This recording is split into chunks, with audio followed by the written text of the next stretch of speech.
Thank you for being with us this evening for the first Singapore Forum. We are talking about Asia, growth and developments.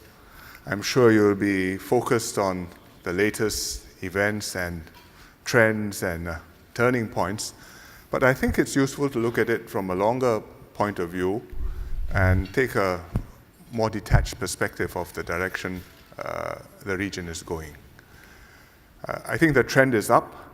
It's not a straight line, there are bends, ups and downs, but overall it's an uptrend. If you go back to the 1990s, people talked about an Asian century. There was a boom, investments were flowing in, countries were taking off. 10% growth a year in China, India also on the move. It seemed too good to last, and it was. The Asian crisis came in 1997, 1998. The world seemed to have come to an end, and people thought that was the end of Asia. But it wasn't the end of Asia. We picked ourselves up, we got going again, we fixed some of the problems, we learned how not to overreach ourselves, at least for a while. And so as a result, a decade later, when the global financial crisis came, Asia was not quite so badly affected as we might have been.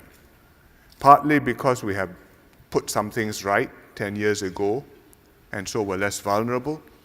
I think also because the fear of God was still in us. And so we did not go overboard, whether it's derivatives, whether it's lending, whether it's banks overextending themselves. And so we came through a very serious world crisis, I think much better than we had any right to expect.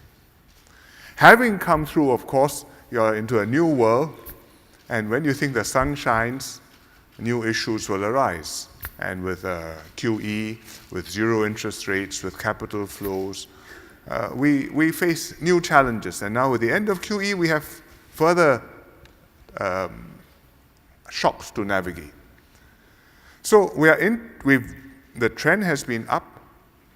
We have come through, but we now are in a new landscape. And each of the countries has its own issues to solve. In Japan, Mr. Abe has been talking about his 3 arrows. Now they have been in the air for 2+ years. They haven't landed. Some progress has been made, but I think this is still very much work in progress and for anxious contemplation. In China, it's a turning point. The growth is still 7%. By other country standards, that's still very good. But I think the Chinese government know, and investors also know, that they have to do important structural and political decisions in order to enable the growth to continue, in order to be able to tap the potential of the people and of what the economy is capable of, whether it's agricultural reform, whether it's household system, whether it's the SOEs, whether it's pollution and the environment. These are all big, hairy, difficult problems which cannot be deferred any longer. And we hope that they will succeed, because if they succeed, then China will be on a steady path, and that will be a great relief to the rest of the region. In India, with a new government under Mr. Modi, I think Mr. Modi also has plans to change India, but India doesn't change very rapidly, whoever is the Prime Minister. I think the new direction has been set, some important priorities have been defined, and some of the states are, I think, determined to make more than steady progress. For example, in Andhra Pradesh, which has now been carved off and has lost Telangana, they are building a new capital city, and the Chief Minister, Mr. Chandrababu Naidu, he's visited Singapore recently, and he's bringing in investments from all over the world. And we are also there helping him, starting to do a master plan, a first draft for the new capital city, and we hope being able to help him to take it a step forward. Within ASEAN, we are working towards an ASEAN community by the end of this year. The target was 2015. Now that it is 2015, the target is the 31st of December 2015. And I think we will achieve 85% of what we are aiming to do. There will be work in progress and new agenda for the morning after. But we will make some progress in integrating ourselves economically in terms of a social community, in terms of a political and cultural, political and security cooperation. ASEAN countries naturally have their own preoccupations and challenges.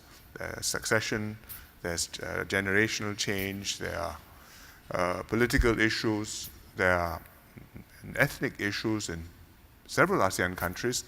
So these are things we are individually preoccupied about, but I think it's necessary for all of us to take some of our mind share away from these day-to-day preoccupations and work on the longer-term cooperation, which is important even though it's not urgent. That's what the landscape looks like if you take an economic growth, investment, prosperity point of view. But actually, the economy and the growth and the prosperity depends on other factors which are not economic. And I would just name three of them which are salient. One, I think there's the force of nationalism, which we have to contend with, or we have to think about in many countries. It's a positive force. It gives you pride.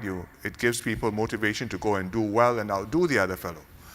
But it's also a possible cause for people to turn inwards. It's also a possible reason for conflict between nations, and you're not arguing over resources, but over historical issues which are very difficult to resolve and to come to a single consensus upon. So you see it in many countries. In fact, it's not just in Asia, even in Europe, you see the same kind of virulent nationalist sentiments in extreme right-wing parties, some extreme left-wing parties. And it's a response to globalization, uncertainty, the stresses and strains of trying to improve your life in a very uncertain world. And these similar stresses and strains affect us, and I think that's one of the reasons why you see that in Asian countries too. But that's one factor which we have to watch carefully. A second factor would be territorial issues. If you know what they are, there are some between China and Japan. There's few islands between Japan and Korea. Not so hot a subject, but it is an issue.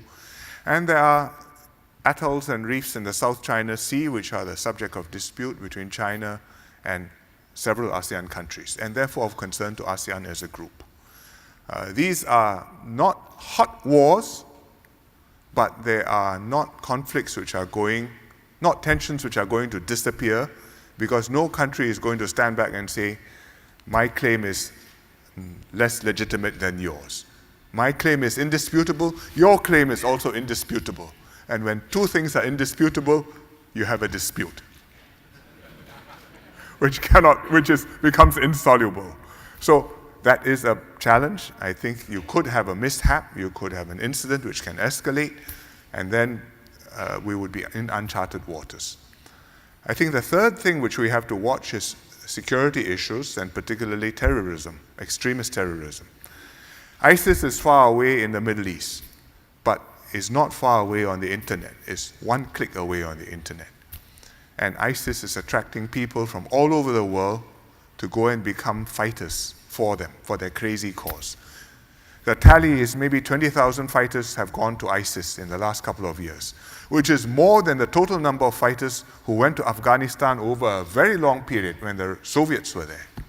And they're going from all over the world, places which have nothing to do with the Middle East, or Syria or Iraq, know nothing about Syria and Iraq, and they go. Hundreds have gone from European countries, hundreds have gone from Indonesia, dozens have gone from Malaysia, a couple we know of have gone from Singapore. So it's in this region. They go, well, that's gone. But they come back, they bring the virus with them. And ISIS has told them and told their people, those who might be supporting them in countries far away, do something in your own place, cause some mayhem. And that's why the Australians have had incidents, and I think that's why we in Southeast Asia have to take this threat very seriously. The security issue is one part of it, the ideological part, the religious part, the racial integration and harmony part of this problem is also important and more fundamental to holding ourselves together and not allowing this virus to become a fatal flaw in our body politic. So those are the non-economic factors. We don't always think about them, but we must know that unless those things work out right, talking about growth and prosperity, you're making a lot of presumptions which may or may not come true. So I think there are many things to talk about tonight.